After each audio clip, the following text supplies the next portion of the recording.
Boa tarde. Eu sou Maria Beatriz, da Fundação do Livro. A gente está aqui, né, um segundo encontro paralelo de hoje, dia 30, 20 anos do Salão do Livro, 50 anos da Fundação, né, com muito orgulho desse trabalho, de fazer parte. No fundo, aqui todo mundo faz parte dessa história, né? Quem está aqui. Então, a gente trouxe agora para conversar Maíra Lacerda, que é doutora em design pela PUC, para conversar com a gente sobre a tese dela, né?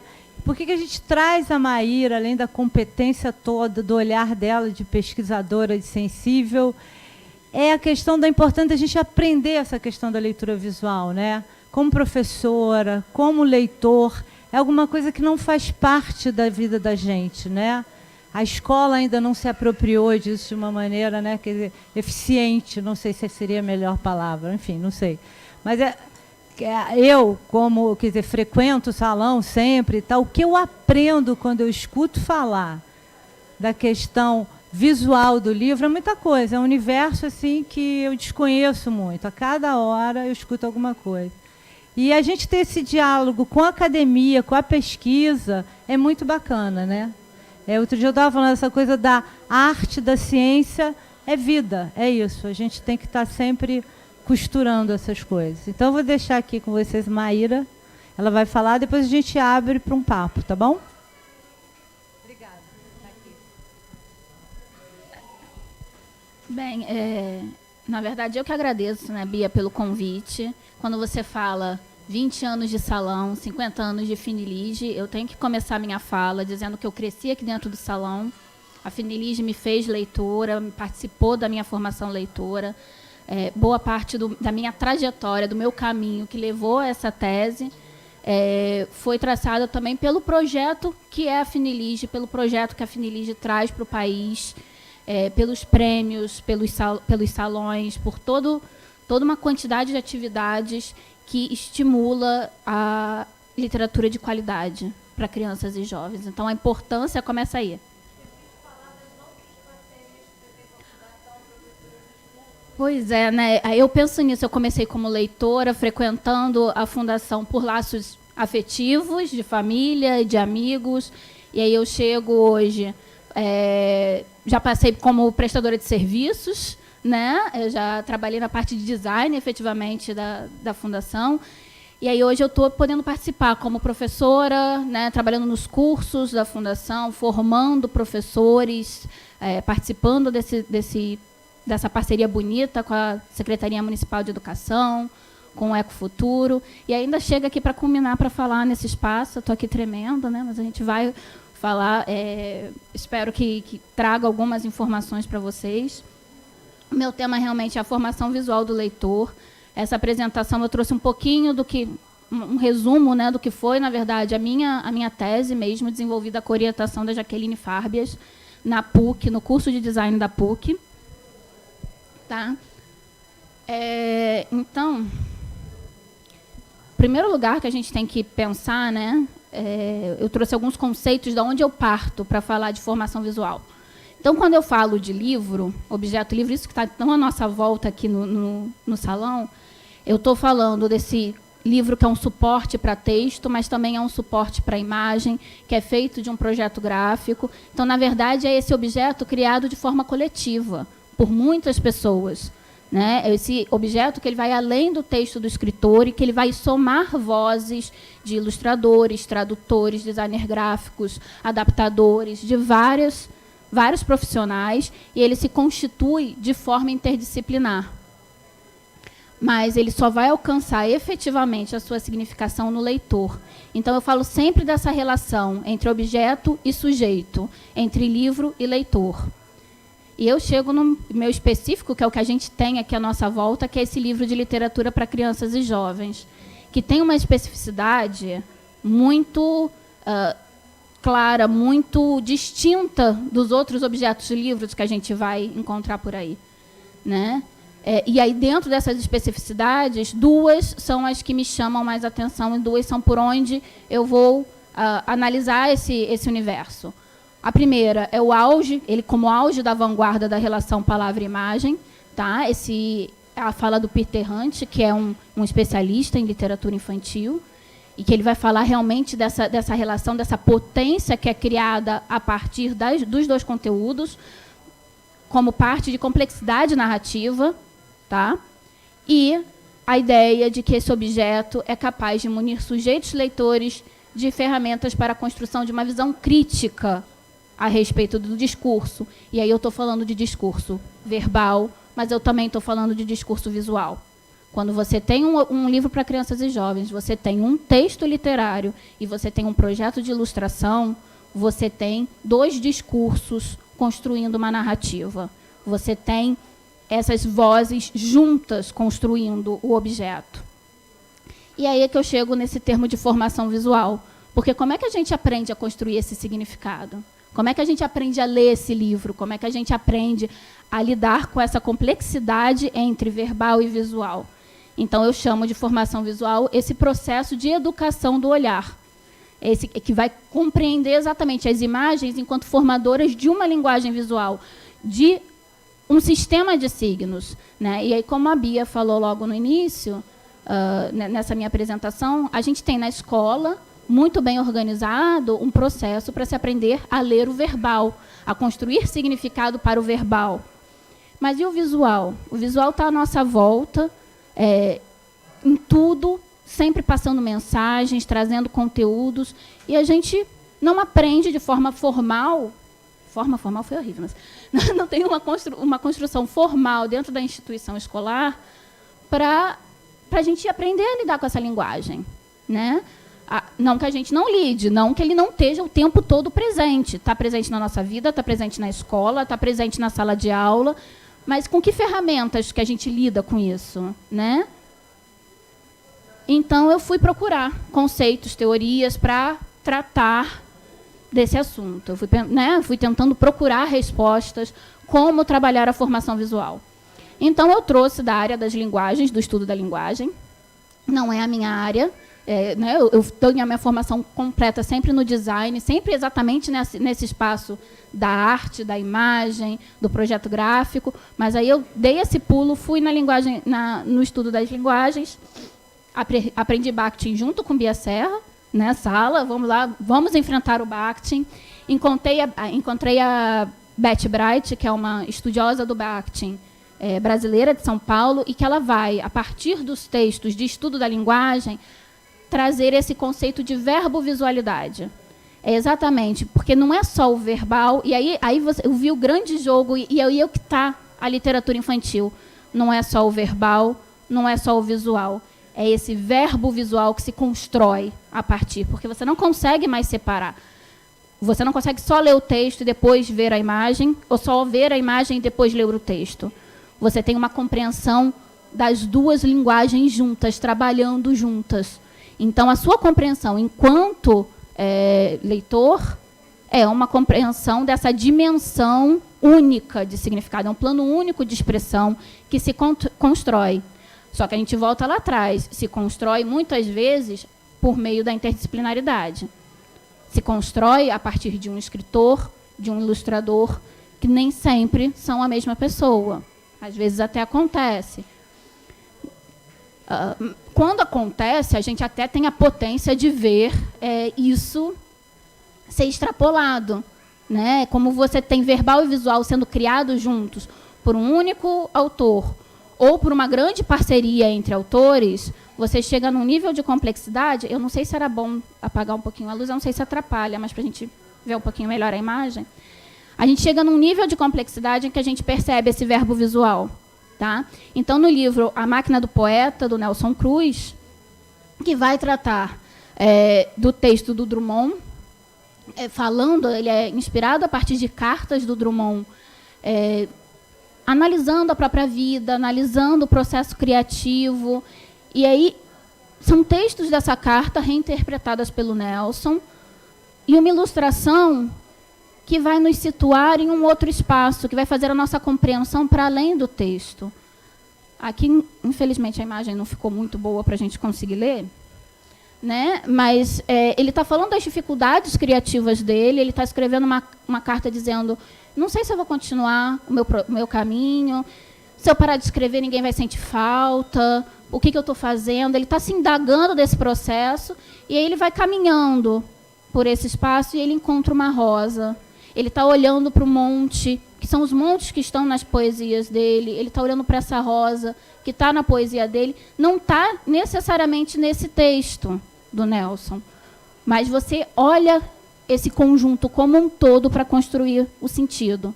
Você não tem só a frase, você não tem só a imagem, você tem o verbo visual construindo sentido na leitura. Para além disso, eu ainda passei por algumas partes teóricas, né, mais específicas sobre materialidade do livro, sobre elementos estruturais, fundamentos do design, que eu fui tentando procurar como construir, como é que o Nelson chegou naquela estrutura, o Nelson como um exemplo dessa potência, da verbo visual, e aí eu fui desbravando todo o universo da literatura infantil e na riqueza desses objetos. Porque a questão é o que distancia também, é o que destaca a literatura infantil. A gente não tem um padrão, um formato único. Isso enlouquece muitas vezes bibliotecários e professores para colocar na estante. Eu sei que tem uma parte prática da vida que fica complicada, mas essa aqui, por exemplo, esse livro do Munchausen com esse livro do Pinóquio, eu procurei colocar ele em proporção de tamanho. Ele efetivamente o Munchausen é um livro enorme e o Pinóquio é um livro pequenininho, como se fosse feito para um boneco manusear. Então, desde o tamanho, desde o formato desse objeto, passando pelas cores com que eles são impressos, quando aqui, por exemplo, o Fernando Vilela, em Lampião e Lancelotti, usa as cores como identificação dos personagens, ele usa o prata para identificar esse cavaleiro medieval que vem de um lugar onde a lua está brilhando, e o cobre para o cangaceiro, com a roupa de couro, com o sol do sertão, aquela areia que queima. Olha como ele usa a potência de uma ferramenta de impressão, de uma cor, de uma tinta, para construir narrativa. Até questões estruturais mesmo, como malha gráfica, tipografia. Aqui, em Minhas Assombrações, da Ângela Lago, ela simula, essa imagem aqui é uma imagem do livro escaneado aberto. Não é... Ele não está... Esse passar de páginas é simulado pela imagem da Ângela Lago. Então, são vários elementos gráficos construindo narrativa. E aí, quando a gente vai especificamente para a ilustração, eu encontrei uma questão técnica difícil, porque se a gente vai para a descrição de ilustração, a gente tem essa definição. Adorno ou elucidação do texto por meio de estampa. Representação pictórica de um texto. Eu falei, gente, quando a gente está falando de ilustração num livro infantil, a gente não está falando disso. A gente está falando de outra coisa. A gente não está falando de um adorno, pura e simplesmente. Eu estou falando dessa verbovisualidade, eu estou falando de narrativa visual. Então, eu encontrei no Luiz Camargo e no Rui de Oliveira definições sobre ilustração narrativa. Imagem associada a uma narrativa, comumente pela conexão com o texto. Inclusive, aqui ele já abre essa potência, né, comumente atrelada ao texto, mas ela consegue, inclusive, se desvencilhar. Ela consegue ir além, ela consegue contar uma história, uma narrativa, construir significado sozinha, muitas vezes, né? A gente alcança o livro de imagem. Mas, comumente, na maioria dos casos, a gente tem essa relação texto-imagem, então eu fui estudar também como acontece essa relação. Então, a gente tem, pela Sophie van der Leen, tem 3 formas mais comuns. Então, a gente tem um caso, por exemplo, no caso do Orie, da Lúcia Iratsuka, em que o texto e a imagem eles estão caminhando juntos para construir uma narrativa. Tá? É o que ela chama de uma relação de redundância. Mas uma redundância que ela não... Ela fala, o termo é ruim, é difícil, porque não é exatamente redundante. São linguagens diferentes, você não tem como fazer a mesma coisa em texto e imagem. Ao transformar em imagem, você já está colocando outros elementos. Mas você está construindo junto, a narrativa como se sobrepõe. Tá? No Casaco de Pupa, a gente já tem um outro exemplo de complementaridade. Uma está falando uma coisa, a ilustração está falando um pouquinho diferente, e você tem que juntar as duas narrativas, você tem que construir o significado a partir desse espaço que existe entre uma e outra. E você chega até o lugar da divergência, onde podem não estar na disjunção, como ela coloca a categoria, né? A ilustração e o texto, elas podem não estar necessariamente se contradizendo, não estão exatamente indo um ao oposto do outro, mas os pontos de contato ficam cada vez mais longe. Tá? Então, no guarda-chuva, o anjo da guarda do vovô, desculpa, o anjo da guarda ele está no título, e depois disso ele está só na imagem. Porque é esse anjo da guarda que sai da estátua e vai seguindo o menino nas suas aventuras, no seu dia a dia, mas ele não faz mais parte do texto, ele é parte unicamente da ilustração. Além da grande parte do estilo, das diversidades de técnicas possíveis, né? A gente tem desde ilustrações simples. Simples é uma coisa muito difícil. A gente fala assim, é um desenho simples, é um traço fácil, parece que uma criança fez, eu faria. É muito difícil chegar nessa simplicidade, nessa síntese, que é uma linha preta no papel branco e que constrói uma narrativa dessa forma. Né? Então, a parte que falta mostra muito essa complexidade, como é que a imagem não é simples, ela engana a gente que ela é simples.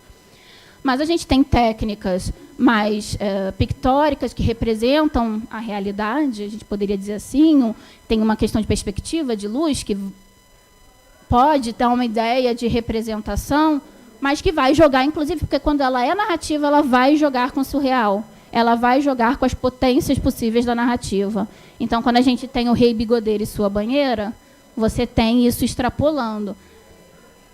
As perspectivas, as sombras, as proporções estão todas corretas. Mas quando você vai esperar um rei pescando dentro de uma banheira com sapos e peixes, e todo um ambiente de lago acontecendo nesse espaço doméstico, interno de uma casa, de um palácio, né?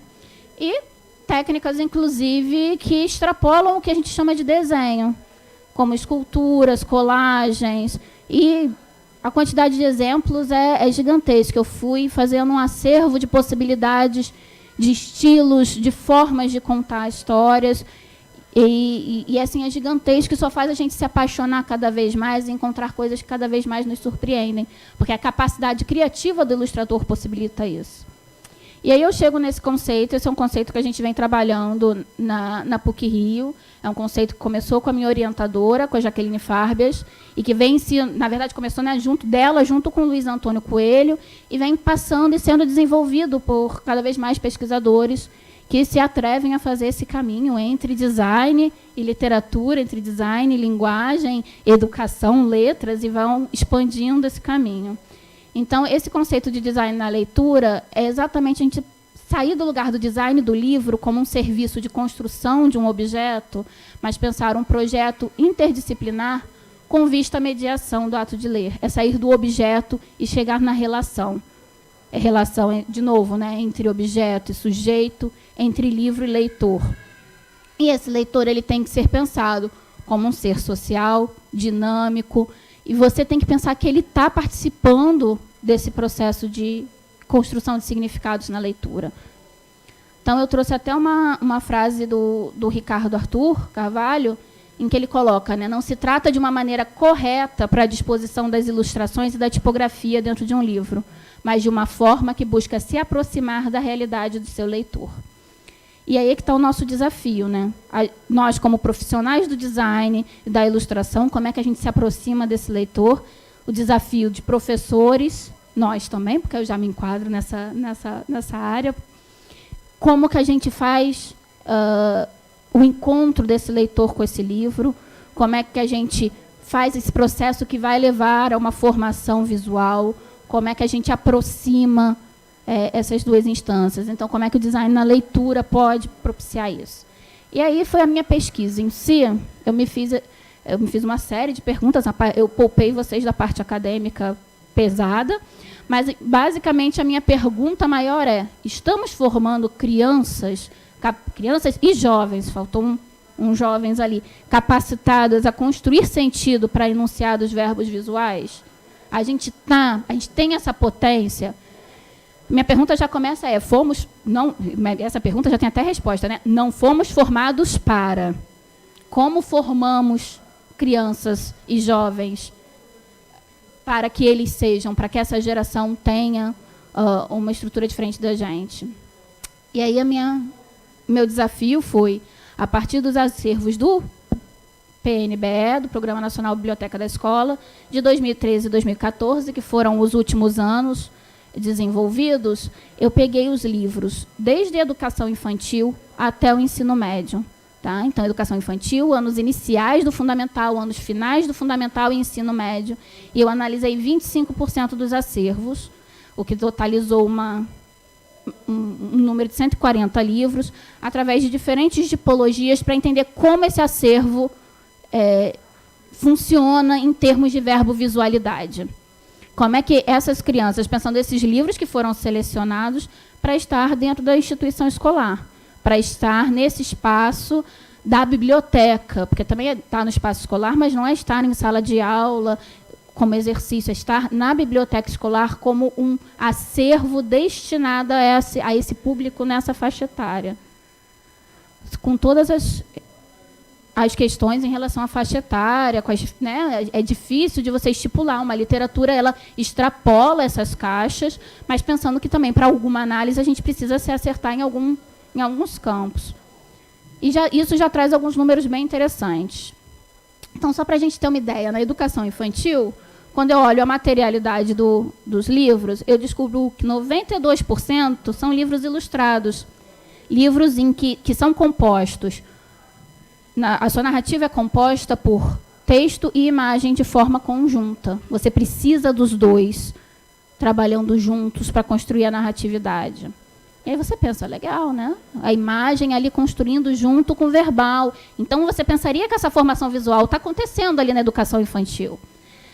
Eu vi elementos, né, de diferenciais gráficos, diferenciais de elementos do design, e tinham números relativos de elementos aparecendo, de diferencial aparecendo. Aqui, por exemplo, a gente tem quase quase todos os livros com um diferencial no suporte. O próprio objeto, o livro, se modifica dentro desse acervo. Ele tem formatos diferentes, possibilidades diferentes narrativas. E também muitos elementos aqui passando pelo design gráfico. Um exemplo disso é o livro Tom, do André Neves. É um livro de formato grande, é um livro que mostra uma grande complexidade de texto e de imagem, em que você tem essa poesia dos pássaros que passam através desse menino e que perdem cor, perdem preenchimento, se transformam a passar por dentro desse menino, desse personagem, desse Tom que o irmão não entende muito bem como vê o mundo. Então, você tem toda a poesia no texto do André Neves, mas você tem a imagem trazendo uma outra narrativa junto, para construir junto essa potência.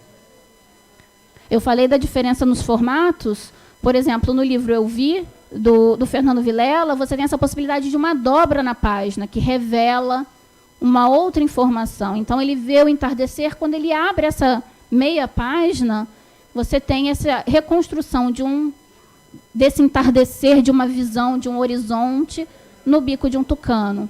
Olha a formação visual acontecendo, olha você entendendo a parte e o todo, a construção das cores, a construção da forma. E aí você pensa, poxa, muito legal na educação infantil. E aí a gente passa para os anos iniciais do ensino fundamental. O cenário muda um pouquinho, mas ainda fica bem próximo. Agora, de 92% de livro ilustrado, você já passa para 72%, já caiu um pouquinho. Porque entraram livros de imagem, ok, e entraram livros com ilustração, que também é esperado. O texto começa a crescer, e aí essa ilustração ela sai de um lugar de primazia na narrativa, e ela já ganha um lugar um pouco, digamos assim, secundário em relação ao texto. O texto cresce. Mas tem ali uma diversidade possível, e você ainda tem muitos elementos gráficos acontecendo. Então, exemplos como o livro A Ponte, que vão mostrar texturas na ilustração, enquadramentos. Você tem essa narrativa acontecendo ainda de uma maneira muito integrada e mostrando possibilidades visuais para essa criança, mostrando como é que essa narrativa, como esses elementos estão fazendo parte da construção da história. Temos o livro Fumaça, todos esses livros acervos do PNBE, buscados diretamente em bibliotecas, né, que receberam os acervos. Então, no livro Fumaça, você tem, inclusive, um tema polêmico, um assunto difícil. Teve uma mesa específica falando sobre isso, sobre o nazismo na literatura para crianças e jovens, né? Então, era um livro que vai falar sobre isso, sobre o campo de concentração, e que trabalha isso muito bem no texto, e a imagem reforça. Olha a paleta de cores escuras, marrons. Isso está significando, isso está construindo um ambiente e trazendo sensações para a leitura antes mesmo da gente começar a ler o texto. A gente tem uma sobreposição de imagens, de transparências, uma construção dessa figura, que é um corvo que tem uma cabeça humana, simbolizando os guardas na estação. Apesar do texto já começar a crescer, nesses anos iniciais do fundamental, a imagem ainda está ali mostrando potência. E aí a gente vai para os anos finais do fundamental. Bem, do lado de cá a gente já vê que todas as barrinhas começam a diminuir, a não ser a barrinha cinza. A barrinha cinza cresce, e a barrinha cinza é sem diferencial. São aqueles livros que começam a entrar no mesmo formato, que começam a entrar no mesmo esquema de cores, de formas, de papéis, tipografia, mancha gráfica, tudo começa a ficar meio parecido, não se diferencia dos demais. E aí, no primeiro gráfico, a gente tem mais cores, e a gente pode até pensar que ter mais cores significa que cresceu em alguma coisa. Mas, na verdade, já mostra que a gente tem 51% dos livros só com ilustração. Desculpa, livros com ilustração. Quer dizer, a imagem já não é tão importante na narrativa daqueles livros. A gente já tem 16% de livros com vinheta, em que, efetivamente, a ilustração ganha esse lugar de adorno. Né? As vinhetas, elas têm uma potência, elas são bonitas, elas dão um ar estético ao objeto livro, mas elas já têm uma potência narrativa muito diminuta. E a gente já tem a entrada, inclusive, dos livros sem ilustração, que aí você só tem texto em 16%. E aí a gente tem exemplos como esse, do engenhoso fidalgo Dom Quixote de La Mancha, em que o texto ele traz a maior parte da narrativa e a ilustração ela entra realmente como um recorte, que traz questões estéticas, apresenta várias possibilidades gráficas, mas que já começa a se mostrar limitada. Por exemplo, no livro do Léo Cunha, Ninguém Me Entende Nessa Casa, são crônicas. Você tem o elemento da cor trabalhando para organizar esse espaço, mas aí você já começa a ver todos esses elementos saírem da narrativa e ganharem um lugar estrutural. A cor é para separar o início da crônica. As ilustrações são para demarcar esse espaço também de abertura, a abertura de um capítulo, a abertura de um... Esse Fusca, né, Memórias de um Fusca, essa ilustração ela cai num lugar muito mais comum, ela perde realmente essa potência narrativa dela. E a gente chega no ensino médio, onde 71% dos livros não tem ilustração, onde o sem diferencial cresce e toma todo o espaço. E aí os livros ficam mais ou menos como esse. Quando eu falo isso, eu vou mostrar mais algumas imagens para a gente depois poder conversar, inclusive. Eu não estou aqui defendendo que todos os livros têm que ser livros ilustrados, todos os livros precisam da imagem. Não estou dizendo de forma alguma que o livro do Flávio Carneiro não tem qualidade literária, que não tem qualidade, inclusive estética de projeto, apesar de não ser um projeto mais tradicional. Mas a grande questão é em termos de acervo. É quando você volta aqui e você vê 71% são assim. E aí você pensa que isso está sendo oferecido como acervo para uma quantidade de jovens com características diferentes, com possibilidades diferentes de interpretação, interesses diferentes. Tá? Mas nem tudo está tão ruim assim, porque a gente tem livros como Longas Cartas para Ninguém, que tem um projeto gráfico e uma ilustração, que foi do Sal Mudança, que efetivamente mostra como a ilustração pode ser bem aplicada num livro para jovem. Porque ela não precisa ficar num lugar do acessório que é colocado, como muitas vezes a gente escuta isso, né? Não, mas para a criança tem a ilustração porque a criança ainda não sabe ler, então ela tem que olhar para alguma coisa enquanto ela ainda não lê o texto. Então ela tem que se conectar com a imagem porque é mais fácil, né? Eu não acho nem um pouco fácil olhar para essa imagem do Salmo Dança, né? E pensar nesse texto que está falando de suicídio, que está falando sobre questões existenciais. Por que alguém se suicida? Por que alguém tira a própria vida? E você olhar para essa imagem, pensar na solidão de alguém que está questionando tudo isso, eu não acho nada simples. Né? E um projeto gráfico que utiliza cor, utiliza tipografia, mancha, que utiliza todos os elementos para ajudar a construir essa história. Enfim. E aí o que resume essa minha pesquisa é mais ou menos olhar para esse quadro e ver desde a educação infantil, pelos anos iniciais, finais e o ensino médio, é esse quadro que a gente tem. Se a gente olhar o Tom e esse aqui, Maroc de Olinda, a gente está falando de 2 livros do André Neves. Se a gente está falando de Bichos do Lixo e está falando aqui do Poemas Escolhidos, a gente está falando de 2 livros do Ferreira Goulart.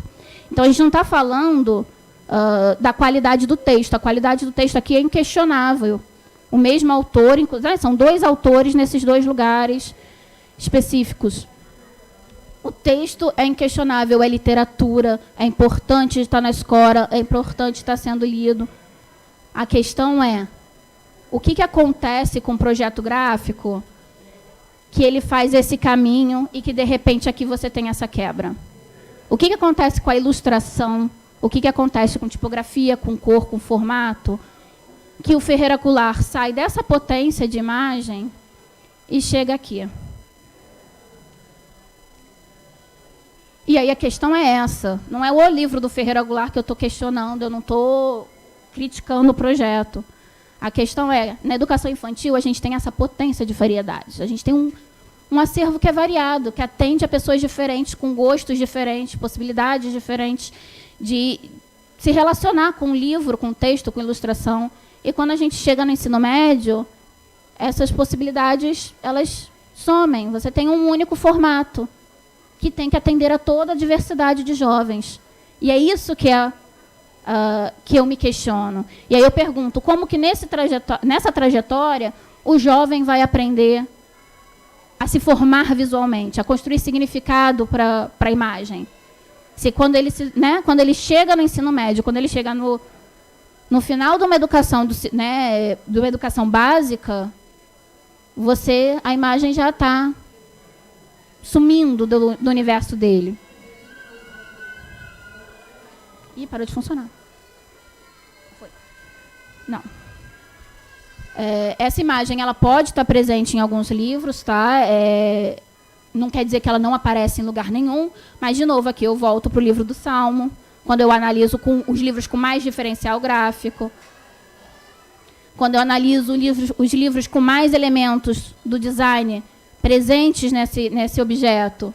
Novamente, quando eu chego no ensino médio, o livro que se destaca é o livro do Salmo. Num acervo, eu analisando 140 livros, 25% do acervo, você tem um livro que fica representando sempre, é porque não está tendo variedade possível ali para representar esse acervo. E aí a minha conclusão foi realmente esse decréscimo de complexidade. Então, quando a gente está falando de educação infantil e anos iniciais, no ensino fundamental, o texto ele tem menos palavras, ele é mais curto, mas ele tem uma alta complexidade literária e uma alta complexidade gráfica. Quando a gente chega nos anos finais do ensino fundamental e no ensino médio, o caráter literário continuou crescendo, cresceu junto com essa criança que se tornou jovem, que aprendeu um vocabulário maior, que aprendeu maior complexidade das relações humanas para poder crescer com essa literatura, mas o gráfico, a ilustração, as imagens, ela cai. Então, você já tem uma baixa complexidade, você tem poucas ilustrações ou quase nenhuma, você perde os elementos gráficos, e esse livro ele se torna mais um na prateleira com a mesma capa. Não importa se é um romance, se é uma ficção científica, se é um livro de época, a capa, o envolto dele, o suporte, o objeto que está contendo essa narrativa, ele acaba tendo são todos muito similares. Eles não se diferenciam como objeto a partir do seu conteúdo, como os livros infantis têm a potência de fazer. Tá? Mas isso não quer dizer que, quando tem essa complexidade, que isso não está contribuindo para a formação do leitor e para a formação visual desse sujeito. Então, eu fechei realmente, né, pensando, porque a gente olha para esse cenário e é complicado, porque eu penso que é algo que vem se construindo há muito tempo. Né? A gente aprendeu assim, todo mundo aprendeu assim. A gente vai aprendendo a ler, e conforme a gente está lendo, as imagens não são mais necessárias, a gente começa a tirar, porque tem que ter mais espaço para o texto, a gente tem que imaginar o texto, né? A potência imaginativa está na sua cabeça. E a ilustração não possibilita que isso cresça também na nossa cabeça, no nosso imaginário. Agora vem todos, a gente tem preconceitos, né? Você olha um livro ilustrado e você fala, mas isso é para criança. Não... Tem histórias hilárias, entendeu? De livros que são colocados em estandes diferentes numa livraria, porque, como ele veio com uma ilustração, ele não foi identificado como um livro para adulto.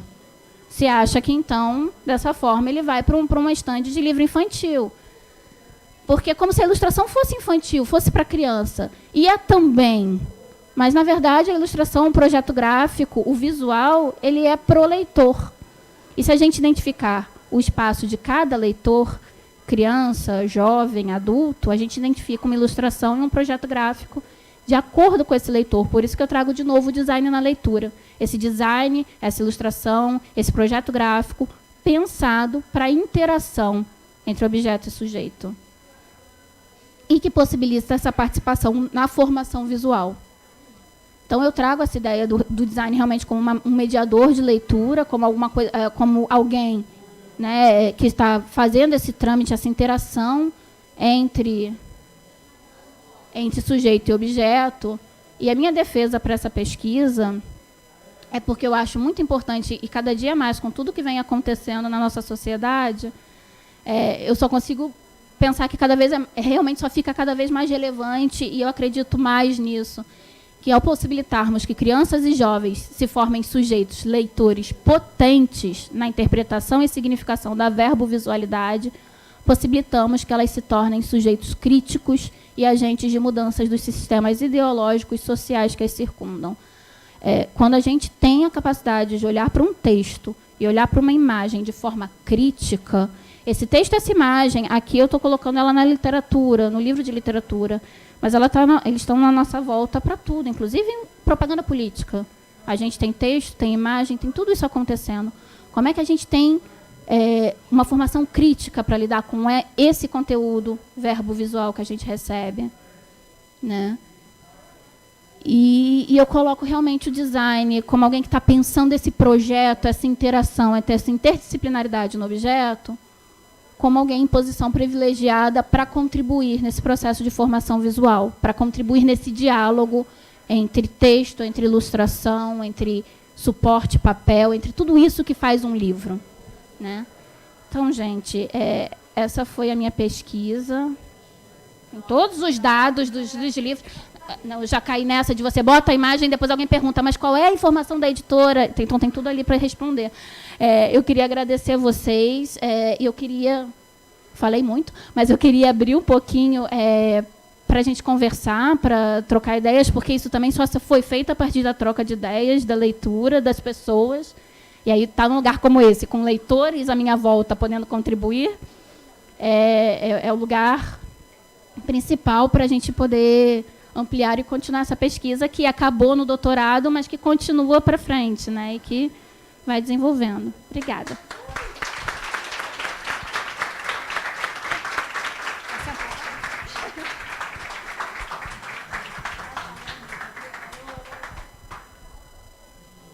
Fala, alô. Bom, primeiro agradecer, eu escrevi uma porção de coisas, assim, milhões de perguntas, acho que eu vou te mandar um e-mail depois, se não der, né? Enfim, muita coisa para pensar, e o bacana é isso, né? Quer dizer, essa coisa de ser instigar. Eu amei, quer dizer, eu tenho milhões de coisas para perguntar aqui, alguém quer? Mas eu vou ceder o meu espaço, assim. Gente, alguém quer? Olha lá, tem um microfone para rodar. Boa tarde, meu nome é Wagner, eu sou psicólogo, né? E a minha abordagem, ela valoriza muito a questão da imagem, né? Quando você trabalha, por exemplo, as narrativas enquanto visuais, quando um paciente conversa com você, você forma imagens, né? E o paciente também traz imagens, né? Agora, pensando na sua fala, não é um contrassenso a gente pensar no empobrecimento dessa formação visual do leitor e do jovem numa sociedade extremamente visual? Mas não é? A gente pensa nisso. A nossa sociedade cada vez é mais visual. A gente está envolto de publicidade para todos os lados. E publicidade é basicamente imagem, slogans e frases fortes. A gente tem aí uma indústria televisiva que invade a nossa casa e nossa rotina, cinema. Tudo isso é audiovisual e aí a imagem não é um problema. Mas no livro, se tem imagem... Aí você começa a dizer, então, se tem imagem é para esse público, não é para aquele. Você começa a querer separar e botar rótulos. Tem uma frase da Sophie van der Linden, que é essa pesquisadora que eu uso para falar de livro ilustrado, e que ela fala, né, para a ilustração, eu não vou saber citar de cabeça assim certinho, mas ela coloca como se fosse uma coisa simples, é feito para criança. O livro ilustrado ele é feito para criança como se ele fosse mais simples. Exatamente porque a criança ainda não sabe ler, então a gente vai fazer o mais simples, mas é o contrário. Ela fala que é o paradoxo do livro infantil. Ele, na verdade, ele é muito mais complexo, a leitura dele é muito mais complexa por causa dessa verbovisualidade. Mas a gente estabelece separações como sociedade, e aí eu acho que vem de questões muito antigas, estereótipos e, como eu falei, alguns preconceitos, né? Enfim, no departamento de design da PUC, eu tenho uma colega que ela faz uma pesquisa exatamente isso. Livros ilustrados para adultos. E a quantidade de gente que diz que não gosta, que não pode, porque a ilustração vai tolir a minha imaginação, são as respostas. E aí eu mostro esse exemplo exatamente do Salmo e eu falo, na verdade, eu acho que abre muito mais possibilidades de leitura. Faz você imaginar para além, a sua imaginação é quase como se você tem o texto dando uma mão para você subir, a ilustração dá outra e você dá um pulo, né? A imagem que eu faço é isso, é alguém te ajudando a dar esse caminho e o leitor vai. Mas texto e ilustração estão juntos construindo isso. Mas aí são questões para serem debatidas enquanto sociedade, para a gente quebrar esse espaço, né? Essas verdades que habitam. Você me deu mais argumentos para discutir e pensar a questão desse novo formato do livro da compra do governo federal. E eu vou pedir a você um texto que a gente possa publicar em algum lugar, no jornal de grande mídia, de grande circulação, que a gente possa circular nas mídias sociais, que justifique a importância do verbo visualidade para as crianças e jovens. Esse projeto é um absurdo, igualar todos os livros para todas as crianças. Bem, a minha pesquisa, exatamente, eu peguei o acervo do PNBE e essas mudanças me pegaram no meio do processo de pesquisa, tanto que o meu projeto inicial eu ia pesquisar 2014 e 2015, porque eu já tinha essa ideia de que eu estaria defendendo 18, né? E aí, quando eu vi que 2015 não saía, eu falei, eu tive que voltar para 2013, porque era a saída que eu tinha, já estava no meio do processo de pesquisa, e eu sempre fui muito surpreendida. Esse projeto ele começou lá atrás no meu mestrado. E eu entrei no projeto de mestrado com uma ideia de crítica. Eu falei, eu vou estudar o PNBE, porque eu olhava para alguns programas antigos de compra do governo e a gente ainda via muito aquilo que a gente chamava de paradidático. E aí eu falava, eu entrei com aquela força que assim, eu vou entrar para criticar. E o meu primeiro baque foi quando eu peguei material para analisar e eu cheguei com a minha orientadora e falei assim, é bom. E aí, como é que eu faço uma dissertação de mestrado para criticar se é bom?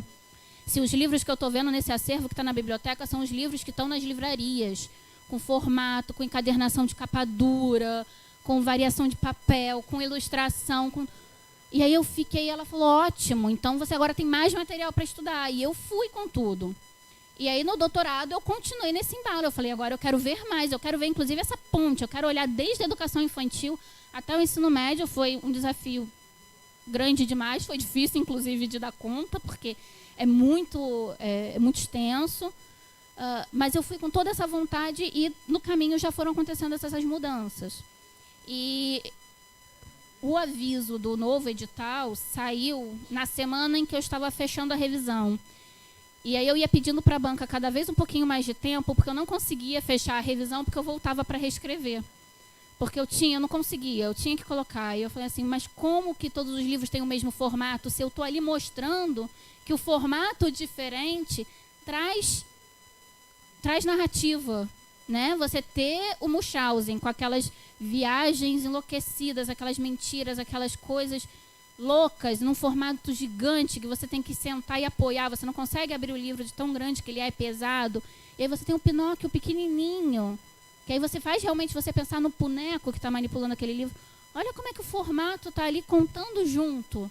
E aí eu falo, agora o formato é estipulado por um edital, por um formato aleatório, papel é aleatório, número de cores, como é que você conta Lampião e Lancelote em preto e branco? Né? E aí você começa a questionar essas coisas e assim, foi um processo difícil, porque foi exatamente no final, né? E a gente tinha um projeto muito bom, um acervo de muita qualidade chegando nas bibliotecas e trazendo, na verdade, um nivelamento. Porque a criança que estava numa biblioteca de uma escola pública tinha o mesmo livro que uma criança de classe média podia comprar numa livraria.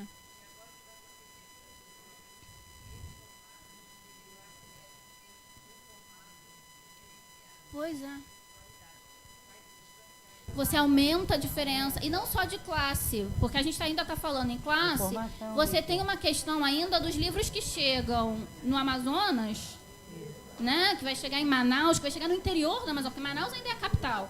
Se a gente vai para o interior do Amazonas, do Pará, e aí você quer comparar com um livro que está numa livraria na capital do Rio de Janeiro, na capital de São Paulo, é muito complicado. E aí você pensava a distância social vai aumentar cada vez mais. Cada vez mais. Não e é contra isso que a gente tem que lutar.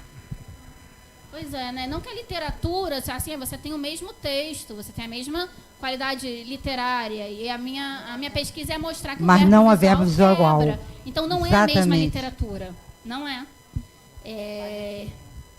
Faz toda a diferença. Então, e aí as minhas considerações finais entraram realmente muito. Depois da banca eu ainda voltei e reescrevi. Trabalho de casa, prepara um texto. E o que ficou muito marcado na minha banca foi exatamente a palavra resistência, que o pessoal usou muito para falar do salão, né? O salão do ano passado, o salão desse ano. E eu falei, eu acho que está marcando, na verdade, o trabalho de todos nós. É resistência. A gente tem que continuar. Ô, Maíra, quando você coloca, a gente pensa o quanto que a escola determina o mercado, né, literário. Quer dizer, queria que você falasse um pouco disso, porque, na verdade, é isso. Quer dizer, a gente... O quanto o poder determina o mercado não, também. Na verdade, não, isso sim, com certeza, mas assim, a história da literatura infantil e juvenil, ela está atrelada à história da escola, né? E aí, quando você vê que, na verdade, essa... complexidade, né, na imagem, ela vai caindo porque a questão da palavra ela se sobrepõe como se isso não precisasse acontecer, né? Em trabalhos que eu faço em escola, você chega e vê o professor vendo o menino do sexto ano pegando um livro de imagem, aí vira para mim e fala assim, você é preguiçoso, né? Você não gosta de ler. Então, assim, isso, quer dizer, então é pensar nessa produção editorial que ela acaba sendo coordenada para a escola, que você está mostrando aí para a gente, né? Na verdade, são muitas forças, né, em cima do livro para crianças e jovens. Tem a escola, porque o livro para criança... Como é que você alcança esse público que não é um público que tem poder econômico para ir lá e comprar? Não tem dinheiro no bolso. Alguém tem que comprar, alguém tem que oferecer esse objeto para a criança. Então, ou ele é oferecido pela família, que tem que ter uma valorização do livro, tem que ser leitora, tem que compreender esse lugar, tem que ter poder aquisitivo, ou você tem a escola. Por isso que a escola ganha esse grande lugar de... Mas não é a escola que escolhe. Sim, mas aí o poder maior... Aí é o poder que está interferindo na escola. Porque aí é o dinheiro. Porque aí, na verdade, o que mobiliza muito, e aí isso tem uma máquina muito forte. A escola tem um poder muito grande, tá? Se a gente pegar o número de escolas no Brasil em termos de Ministério da Educação, o quanto que as escolas têm de potência, são números muito grandiosos. E aí, quando você tem essas compras do PNBE, você tem outros mecanismos, porque você tem, na verdade, também cifras muito altas de dinheiro circulando, né? E aí são todos esses poderes. E aí o poder da escola também dita o que compra-se, como compra-se.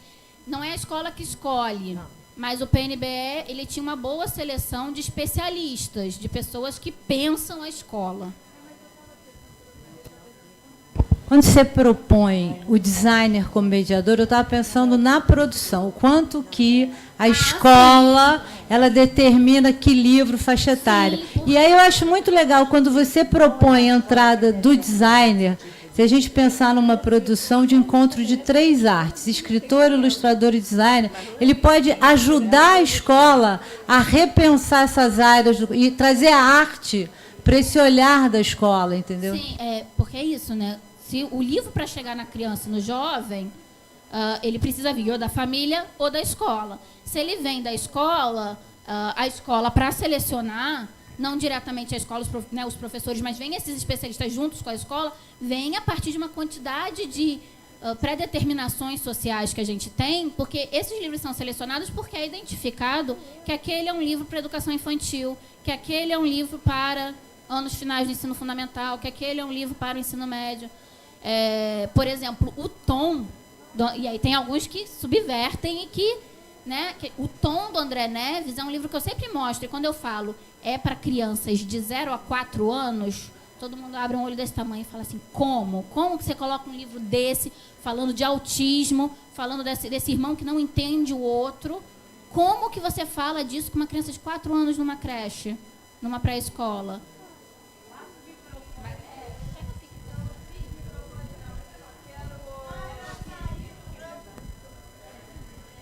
Senão não sai na gravação. Então tá. Você está falando do tom. Eu sou professora de educação infantil e minha turma de 3 anos. E eu estou com uma professora amiga aqui ao lado e eu estava falando para ela do tom. Até comentei com a Rosinha. O Tom é um livro que eu li que parece ser difícil de compreensão, mas as crianças entendem perfeitamente. É um livro a ser adotado, sim. Sim, tá? Eu defendo muito. O Tom ele é maravilhoso. E eu fiz alguns exercícios, eu tenho alguns relatos, inclusive, de alunos. Eu dou aula na especialização.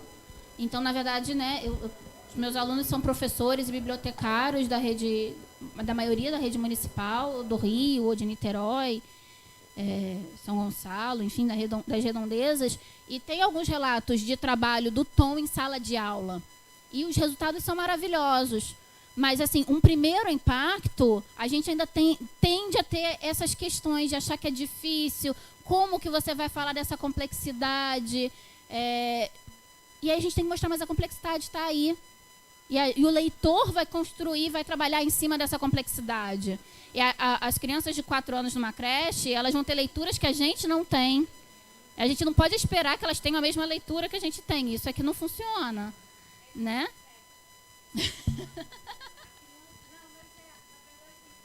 Pode até ser a criança chega e pergunta assim, mas como é que faz um neném? Aí você já pensa logo numa relação íntima sexual. A criança não está pensando nisso. Você vai dizer para ela, são 2 pessoas que se gostam. É a mesma coisa, quando você apresenta um livro para a criança, você morre de medo que não tem palavra, tem aquele livro, mas a criança está tendo uma outra leitura. Então, você ter esse diálogo e respeitar essa inteligência que às vezes você não controla. Então, o BNBE ele traz alguns livros assim que desafiam em alguns pontos, que mostram essas possibilidades, essa potência, mas ele também é conformado por ideias do que é um público de educação infantil, do que é um público de ensino médio. E aí são ideias, gente, que são da sociedade como um todo, não é minha, não é de um professor, não é do especialista que fez a seleção, não é do editor que fez o livro. Isso, na verdade, a sociedade toda foi construindo um pensamento em que se acha que a ilustração pode sumir, que agora que você tem o domínio da letra, porque a escola vem para te dar o domínio da letra, da linguagem escrita, da linguagem verbal, porque é a potência dessa linguagem em termos de construção de civilização. E é bom, não é para deixar de fazer, mas é para entender que existe uma outra que não está sendo tratada, que está sendo... que ela começa muito potente, que é trabalhada maravilhosamente na educação infantil nos anos iniciais, mas que até para você continuar trabalhando ela no ensino médio, por mais que você queira, você não tem material. Porque editores, ilustradores, designers, as pessoas que selecionam... Porque muitas vezes, inclusive, aí o editor fala assim, não ia ser legal botar uma ilustração, mas fica caro. Aí 2, as pessoas não entendem, acham que não vale a pena, não vai vender. Porque aí começa uma quantidade de questões que realmente são do social, do conjunto, né? De um ou de outro, né? Agora a gente precisa que pessoas em lugares chaves tenham a consciência e que possam, para poder dizer, olha, o tom pode estar para um livro para uma criança de creche de 4 anos. É alguém em um lugar-chave que consegue pensar isso. E por que não um livro como o Tom, para mim, também poderia estar no ensino médio. Pode ter pouco texto, mas tem uma potência literária e de imagem, verbo visual ali. Agora, esses caminhos são complicados. E a escola é o lugar potencial para a gente começar a mexer nisso. Porque a escola tem o poder, tem essa influência. Se a escola consumir, a sociedade consome. Então, Maíra, eu queria só continuar esse gancho aí que você está falando, porque, na verdade, eu acho que todos os professores das salas de leitura do Rio também, Bia, fizeram a história aqui, também aprenderam aqui, né? E nós, como compradoras, tivemos assim tipo um empoderamento, né, de que você pode escolher. E a Fundação nos propiciou esse olhar crítico. Eu estou aqui eu já estava me lembrando do primeiro salão que tinha maquininha. E aí a maquininha não funcionava, as filas eram gigantescas, as mulheres começaram a querer se estapear. Aí a Beth, calma, meninas, porque então era assim. E a gente cresceu, né, como professor. E eu estava aqui pensando, né, hoje eu não estou mais na sala de leitura, né, ela continua dentro de mim, nunca vai sair, né? Hoje eu estou diretora. Mas eu estou pensando que é muitíssimo importante, né, que essa parceria da SME com a Fundação, com os cursos, porque as pessoas que são da minha época da sala de leitura, e eu fui para a sala de leitura em 93, e fiquei lá desde então, aprenderam, né, a olhar essa ilustração, se educaram, conheceram os autores, que é uma coisa muito importante, porque eu vou dizer uma outra coisa, falou, o pai vai comprar. Ledo engano. O pai vai comprar. Eu trabalhei em escolas de ponta do Rio de Janeiro, não quero citar nomes para não ter polêmica, mas, assim, a biblioteca é a derrota.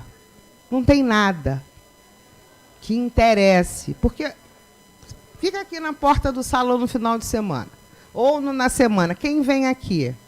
É o aluno da escola municipal, em 90% dos casos. Estava falando isso ainda agora. Né? Na Bienal ainda vai um pouco, porque tem dentadura, como diria Simone Monteiro, tem aquela dentadura que pula, né? Aí já vai lá, entendeu? Então, assim, realmente, eu acho que a escola municipal, nesse ponto, está 1000 anos à frente, né, dessa preparação. E eu, de todo o meu coração, espero que continue, né, porque essa coisa agora polêmica do jabuti, né, reduzir tudo na mesma categoria, é um desrespeito absoluto.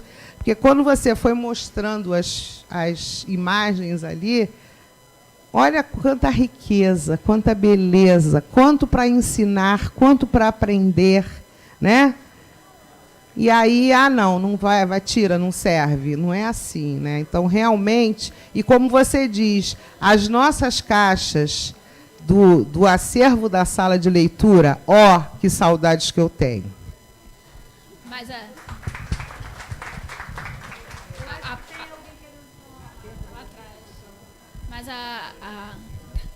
Mas, Ana, a parceria do município com a fundação é uma parceria que realmente fortalece isso. Porque quando eu falo desse processo, eu falo desse processo de formação visual, essa formação tem que começar pela gente que pensa o livro, produz o livro, tem que passar pelo professor, porque efetivamente é isso. Alguns pais podem comprar, mas assim, para comprar ele tem que ser um leitor, ele tem que ter sido formado primeiro, e ele foi formado na escola, tudo retorna para a escola. E como é que os professores vão conhecer, vão lidar com esse material? Por isso que eu trabalho na especialização de professores, porque eu acho que é o lugar fundamental, eles podem multiplicar isso na sua sala de aula. E o Rio está num lugar assim privilegiado, entrando em contato com outros municípios, professores de outros municípios, e a gente vê porque é uma trajetória que está sendo construída. Quantos anos tem do curso? 13 anos do curso. Eu agora estou fazendo parte, é o segundo ano que eu estou fazendo parte do curso da parceria do SME com a Fundação. E você vê que você chega, as pessoas estão interessadas, pessoas que às vezes entraram na sala de leitura esse ano, no ano anterior, tem pouco tempo de experiência, mas você vê que já está mobilizado, porque o ambiente em volta já está mobilizado, já são 13 anos mobilizando. E, né, a Fundação está aí há 50 anos mobilizando, e cada vez a gente espera, a gente luta, a gente resiste para mobilizar mais, para alcançar mais, para que tenha essa valorização, a valorização do livro, do escritor, do ilustrador, de todas as pessoas que estão por trás desse processo editorial. Martinha. Primeiro eu queria agradecer a Ana, né? Que a Ana já falou, metade do que eu queria falar, a Ana já falou. Mais da metade, né? Que eu faço parte da secretaria, né? Da gerente de leitura e audiovisual. E eu ia dizer justamente isso, né? Que nós somos 1.600 escolas, é a maior rede da América Latina. E cada escola ganha R$600 do voucher por salão, que não é um valor alto, mas o professor vem aqui e escolhe o seu livro. E eu fico muito orgulhosa quando eu vejo duas professoras aqui falando do Tom para crianças, certamente porque elas tiveram Então, elas duas são do município, né? Então, assim, eu fico feliz de saber que essa parceria com a Finilis que a gente faz está dando resultados, né? Vem dando resultados. Nossos professores são muito bem preparados.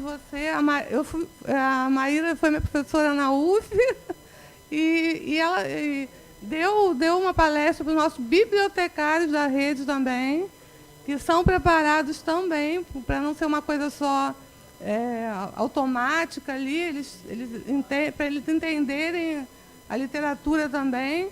Então, era isso que eu ia falar, que bom que nós temos esse privilégio, temos essa parceria, né, e a Finilige, e que eu espero também, como a Ana, que isso continue, né, que eu acho muito bacana e nos faz crescer, né. E também, como a Ana falou, assim, eu queria só te perguntar também essa questão do jabuti também, que me incomodou muito, porque o ilustrador é um autor, né, também. Pois é, tem muita coisa incomodando demais, né, Marta? Eu acho que a questão é exatamente essa. E a gente tem que se fortalecer para a gente resistir junto. Eu não vejo outra possibilidade. Eu acho que tô lindo, mas o nosso trabalho é resistir, mostrar. Quando eu tive a notícia, primeiro do PNBE, depois veio a notícia do Jabuti, daquele momento que dá aquele pânico, eu fechando a tese, eu fechei ela com, eu já não lembro mais o número de páginas, eu lembro que era uma coisa eu tive que fazer 370 páginas, eu acho, de tese. E aí eu fechando aquelas impressões gigantes, né? E aí quando veio aquilo tudo, eu falei, o meu primeiro choque, a minha vontade era pegar e falar assim, para que eu estou fazendo isso? Por que eu fiz isso? O que adianta? Está tudo mudando, ninguém está dando valor, ninguém quer escutar, ninguém... E aí eu falei, vontade de jogar tudo fora, aí dá aquele pânico. Aí eu me joguei no sofá, fiquei... Aí depois eu falei, não, é agora que tem mais importância. É agora que tem que pegar isso, e isso tem que estar sendo divulgado. Quando estava tudo correndo muito bem, e aí eu voltei para a pessoa que começou a dissertação lá querendo criticar. E eu falo assim, eu queria, porque exatamente eu queria mostrar que podia ser bom.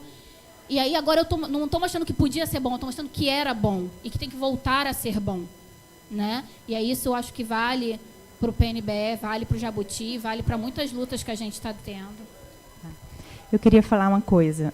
Eu queria falar assim da importância que é o espaço do salão e de outros espaços de livro, de leitura, no encontro que acho que vocês não sabem, que é o encontro dos autores nos corredores.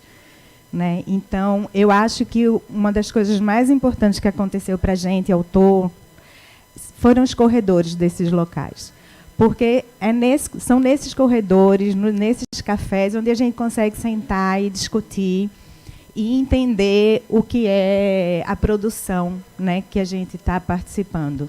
Né? Eu sempre falo da importância de uma pessoa que é Odilon Moraes, né, que trouxe para a gente uma discussão, né, inclusive o que é ilustrar, né, assim, qual é a função da gente como ilustrador, né, e como autor, não só como ilustrador, mas como autor, seja da palavra, seja da imagem.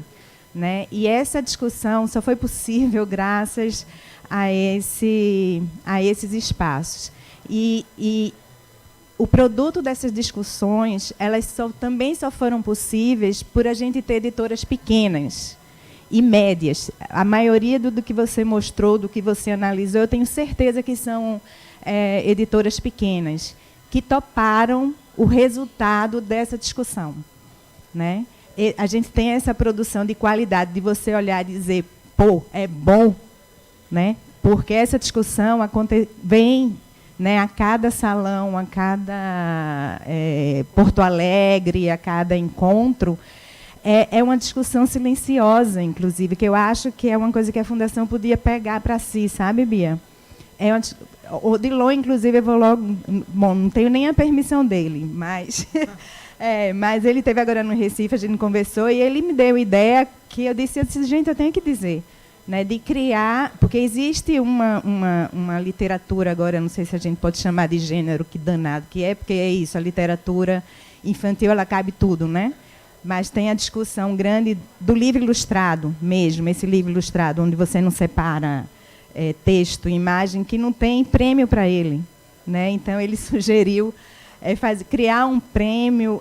Ângela Lago, que foi a primeira ilustradora que tem, né, talvez a primeira, não sei, talvez tenha antes, mas talvez a maior referência de uma pessoa que via o livro como objeto, né, como realmente um livro ilustrado, de fazer essa categoria, né, que a gente vive pedindo. Acho que só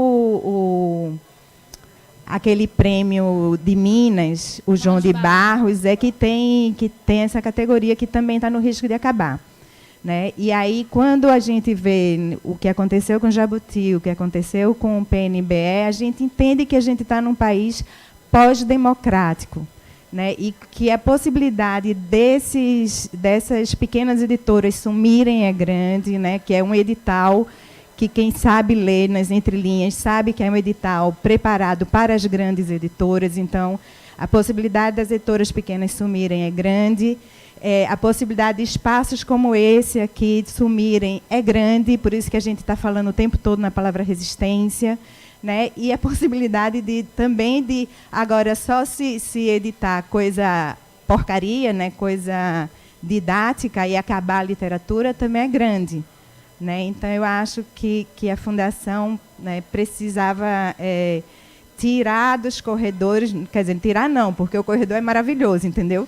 Mas visibilizar, né, esses corredores, porque aí, quando vocês é bom, é porque é aí que foi criado, sabe, Maíra? Sem ninguém saber, assim, sem ninguém entender, mas o que a gente se comunica, vocês não têm noção, e o que a gente aprende no salão, cara, Eu fiz a minha faculdade, eu não tenho faculdade de ilustração, eu sou arquiteta e nem existe, né? Mas a minha faculdade de ilustração foi no corredor. Mas, Rosinha, exatamente porque eu comecei falando, eu falei, eu cresci nesses corredores, escutando isso. Eu cresci como frequentadora do salão, como pessoas, como os amigos à minha volta, porque eu chego aqui, eu vou falando com um, falando com outro, a gente vai conhecendo, porque eu me cresci aqui, eu escutava isso que não era formal, que não era dito no microfone, na frente de uma câmera, mas que estava correndo, eu cresci escutando. E eu cresci aprendendo com essas pessoas que estavam em sala de aula fazendo. Eu me criei nesse universo que me possibilita estar no lugar agora de avaliar isso que está sendo produzido. E ver o pulo que a gente deu, a qualidade que a gente tem na literatura para crianças e jovens no Brasil. E a gente precisa mostrar essa qualidade para essas pessoas que estão no poder e que estão fazendo essas mudanças. E mostrar, olha, a gente já caminhou, a gente já fez. A gente está aqui, a gente está defendendo um lugar que a gente tem potência. Quando você faz essa sugestão desse debate do prêmio para um livro ilustrado, eu acho que, inclusive, a gente precisa discutir mais o termo. Eu vi uma mesa maravilhosa em Minas, que era o Odilon e o Nelson Cruz, tentando falar sobre o termo livro ilustrado, e a gente precisa debater, a gente precisa entender, e a gente precisa colocar o João de Barro, é um prêmio que realmente dava esse lugar, tanto deu esse lugar o destaque que o Rosa, que é prêmio esse ano na Fundação, chegou a ser publicado porque ele primeiro ganhou o prêmio João de Barro, em que eu tive a honra de estar no júri nesse ano, junto com a Angela Lago e com o Delanhol. Né? Então, e realmente ali foi muito bom, porque éramos nós três debatendo o que era o livro ilustrado. Porque se o prêmio é para um livro ilustrado, o que a gente está aqui para premiar? E tinham livros maravilhosos, mas que não eram livros ilustrados. E como é que a gente avalia? Tudo isso a gente tem que continuar crescendo e continuar debatendo. A gente tem eu acho que esse movimento, eu acho que isso está sendo registrado, e a história do prêmio da Fundação é uma história de olhar para essa produção, né? Porque ele começa só como um prêmio criança, né? Quer dizer, olhar para isso que está acontecendo, né? E acho que você está colocando, e a pesquisa da Maíra dá essa visibilidade, né? Esse termo que tem que ser, porque essa coisa do livro de imagem, livro ilustrado, outro dia eu escutei uma silent book, quer dizer, tem uma coisa assim. Na realidade, essa semana, Odilon defendeu o mestrado dele, que é exatamente em cima do livro ilustrado. Eu acho que ele podia ser convidado, né, no próximo com certeza, salão, para a gente começar essa discussão e pensar não só pensar no livro, né, que a gente está precisando pensar, todo mundo, quem faz está precisando entender isso. E realmente criar uma categoria, né? Rosinha, assim, mais um espaço que a gente vai ter aqui segunda-feira, mesmo com o Jogo do Brasil, de manhã vai estar Rosa, Graça Lima e Vânia Rezende, Roger Melo, Graça Lima e Vânia Rezende, falando sobre essa relação palavra e imagem. 9h da manhã, paramos para almoçar durante o jogo e voltamos 13h. Agora, é importante colocar, né, nesse lugar da Fundação também o muito que foi construído, porque a Fundação, por exemplo, reconhece o ilustrador como autor ao dar um prêmio de melhor ilustrador. Né? Separa esse lugar de autoria da imagem. Melhor projeto gráfico. A Fundação ela vai identificando e ela foi crescendo junto com o mercado, com a sociedade, identificando esses lugares. Então, eu acho que, né, isso é possível hoje porque todos esses passos foram dados antes, né? E a gente vai continuar caminhando. Por isso a resistência, para a gente continuar. Isso, aqui. Resistência. Esse ano já virou teimosia, né? Acho que a Ana Renhac falou. Maíra, boa tarde. Vou falar bem rapidinho. Eu estou segurando a minha língua, mas a gente vai escutando. Na verdade, eu voltei para o município 20 anos depois e eu encontrei a minha sala de leitura sem um professor. Livros totalmente empoeirados, fora do lugar, uma desestrutura. Então, município, eu estou ouvindo vocês falando que funciona e a gente não tem um professor de sala de leitura. A gente tem uma pessoa que vai lá e empresta os livros e traz. Então, eu acho que essa resistência é muito do professor. Muito do professor, muito mais do que a escola. São determinados professores, né? Mas nem toda a escola gira em torno da literatura e da importância dela. A conscientização dos pais também pela importância de ler. Então, se eu tenho uma biblioteca, uma sala de leitura cheia de livro vazio, eu chamo esses pais e empresto os livros para eles, para tornar esses pais leitores e fazer esse trabalho com as crianças também. E uma coisa que eu achei muito engraçada, que eu vou falar e você comenta. Essa semana foi exatamente, hoje é sábado, na quinta-feira, nós emprestamos livros lindíssimos que existem dessa caixa, aquela caixa verde maravilhosa, que eles chamam a caixa verde, e abrem-se aqueles livros hiper bem tratados. E não foi uma escolha. Escolhi uma criança para dar um livro para cada um aleatoriamente e fazer um comentário sobre o livro, justamente quem era o autor, quem era o ilustrador. Surpresa deles, eles não sabiam que o ilustrador não era a mesma pessoa que o autor necessariamente. Não sabiam. Hã? O escritor. É, que a gente acaba chamando autor e ilustrador. A gente precisa... escritor e... Exatamente. Professor, o autor é o ilustrador, é diferente, eles não sabiam. E um aluno pegou um livro e disse assim, eu não tenho como comentar esse livro, olha esse livro. Ele ficou muito danado. Eu queria ter filmado isso, porque foi muito engraçado. É uma criança muito inteligente, muito esperta. E ele abriu o livro e fazia assim, olha essa página, e olha essa, e olha essa. Ele foi até o final do livro, não tinha uma letra. Como eu vou fazer um comentário desse livro? Esse livro não tem palavra. 4º ano. Aí no final tinha, falando quem era o escritor, quem era o ilustrador, ele disse, isso não tem nada a ver com o conteúdo do livro. Eu estou vendo coisas, eu não estou vendo palavra. Aí eu disse, então você pega o livro, leva ele para casa, você tem sábado, sexta, sábado, domingo, segunda, na terça você volta e me diz o que você descobriu desse livro. Tenta fazer um comentário dele. Eu queria que você comentasse, porque depois eu conversei mais sobre isso com ele, né? Porque a gente tem a cultura livresca, né? Essa coisa de você ler um livro quando ele tem palavra, ele funciona para você se ele tem palavra. E uma criança de 4º ano com 9 anos ter essa posição, né? Que me chamou muito a atenção. Já foi aluno meu de outros anos. Aí é que eu falo que é uma questão social, né? Não é de uma pessoa, não é... É muito forte, muito profundo na nossa sociedade. Por que ele acha que se não tem palavra, não tem história e que não tem comentário numa palavra, né? E aí a gente tem que ir construindo e a gente tem que ir questionando. Isso numa criança tão forte é difícil. Geralmente as crianças elas ainda têm uma visão mais aberta. Agora, isso no adulto é muito comum. Muito comum. E aí quando eu pego e mostro... Ângela Lago, né? Já que a gente está falando de Ângela Lago. Cântico dos Cânticos. É um livro de narrativa por imagem, extremamente complexo. E aí todo mundo fica assim... Os adultos que eu apresento ficam assim, mas eu não entendi bem, mas eu não sei. E aí, como é que eu faço? Eu falei, pensa, reflete, olha, analisa, namora as imagens, sabe? Porque as imagens da Ângela Lago, do Cântico dos Cânticos, é para namorar, é para ficar olhando os detalhezinhos, é para você realmente se perder naquela imagem. E a nossa dificuldade de entender aquilo como uma narrativa. E entender... E aí, se a gente não entende pra gente, como é que a gente defende pra criança? E se a gente fica achando que é só pra criança, como é que... E aí não faz parte do seu universo, e aí você retira... E aí são uma quantidade de equívocos, uma quantidade de... De novo, eu volto na palavra... São preconceitos. A gente vai estabelecendo lugares e etiquetas para as coisas. Tem um livro de imagens chamado Clichês Brasileiros, do Gustavo Piqueira. E aí eu mostro porque fica muito claro como é que um livro de imagens... ele é profundo, ele é crítico, porque ele vai discutindo toda a história do Brasil... Mas ele tem um texto inicial só para explicar o que são clichês, uma questão técnica, histórica, e depois ele vai contando a história do Brasil. E aí, para você ter uma ideia, uma das imagens é o barquinho, aí tem a marca, né, a Cruz de Malta no barquinho, então é um barco, mas você identifica já que é uma caravela, porque quando você juntou, a caravela portuguesa.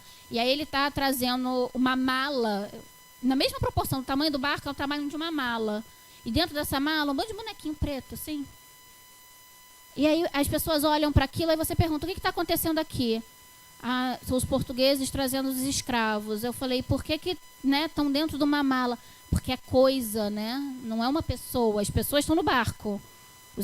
Aí eu falei, uma imagem. Olha a narrativa e olha a discussão social, histórica, antropológica que está sendo feita ali. De como se tratava uma população, de como foi feita a história do Brasil, a partir de que povos, de que maneira. E ele é todo, e ele vai desde o descobrimento até a nossa sociedade atual, só por imagens. E são imagens muito sintéticas e restritas, porque ele usa o acervo de clichês que existiam em 1910, 1920. Então, os clichês eram os desenhos prontos que vinham para a publicidade.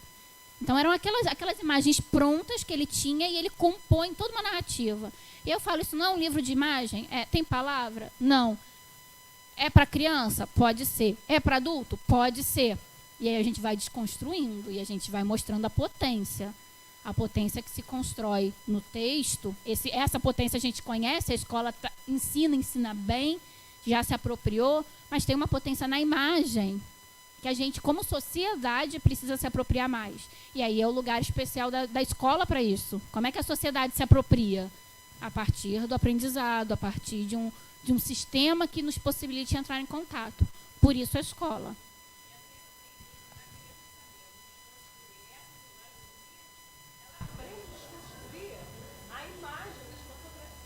Sim.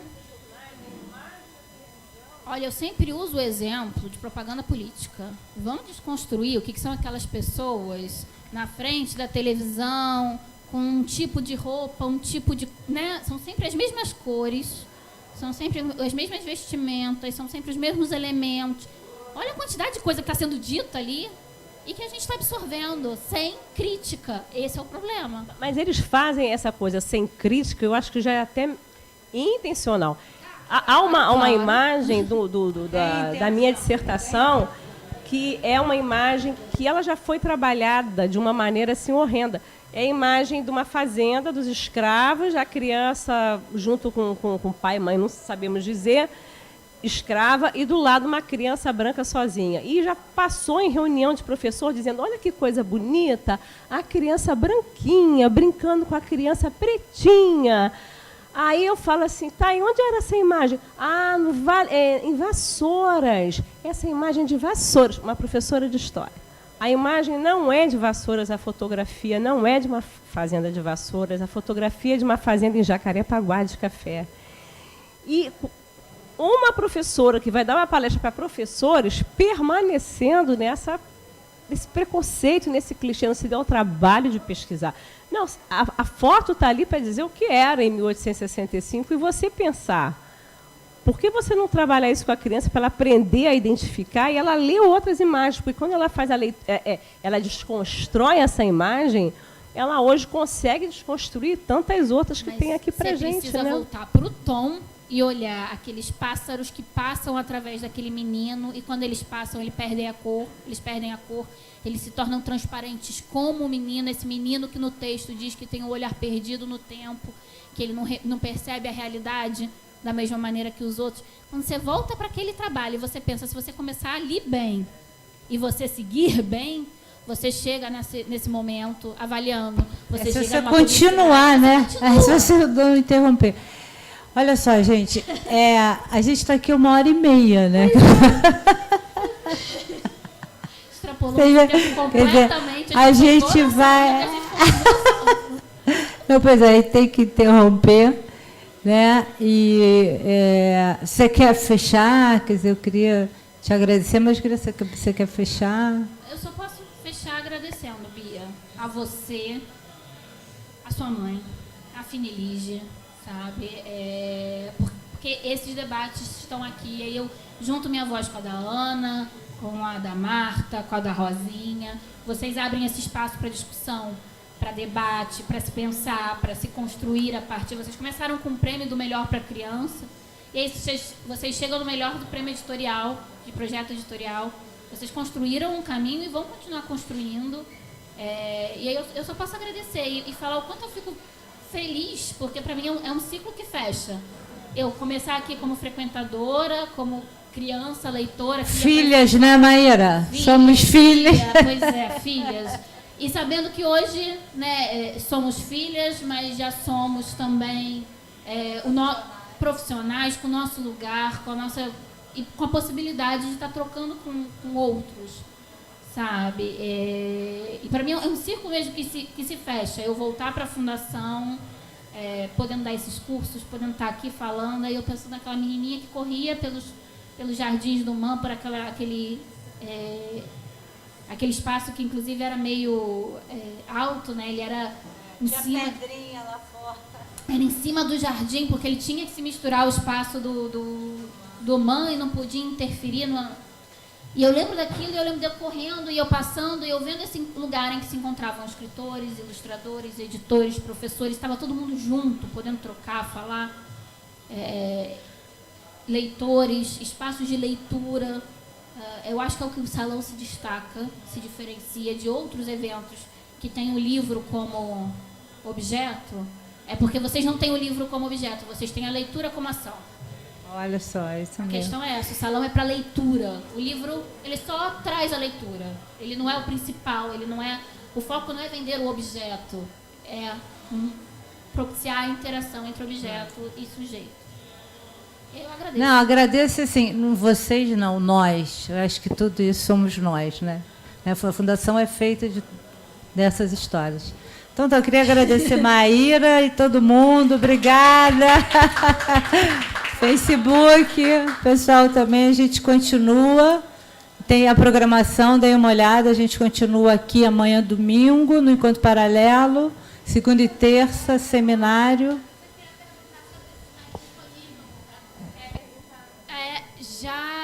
Já está na biblioteca sendo processado, mas como foi defendido em abril, a minha tese, como foi defendido em abril, ainda tem um tempinho, em breve acredito que já esteja na biblioteca da PUC, tá? Acesso liberado para consulta, muito em breve. Aí na versão digital, você entra, baixa o documento completo. Muito em breve, vai ser só a busca, né? É só botar meu nome, Maíra Lacerda, que encontra.